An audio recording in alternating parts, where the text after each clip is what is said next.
خب این فریده که اومدیم به زمان حال. یه 8 سال گذشته. خلاصه اون اومد سمت ترید که به یکی از آرزوهاش که موسیقیه بپردازه. حالا اینکه تونسته بهش برسه یا نه بعداً خواهیم دید. اینجا داره رویا پردازی میکنه. فکر میکنه که چی میشد که با یه گروه بین المللی همکاری میکرد.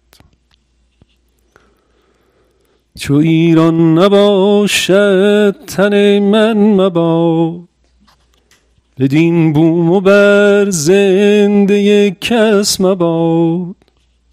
اگر سر به سر تن به کشتن دهیم، از آن به که کشور به دشمن دهیم.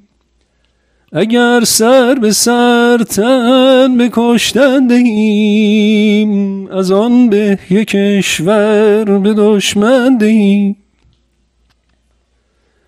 دریغ است که ایران چو ویران شود، کنام پلنگان و شیران شود.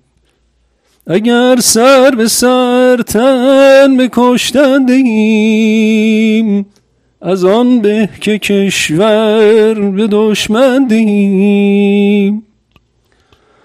اما خب اینا رویا پردازیه، واقعیت نداره.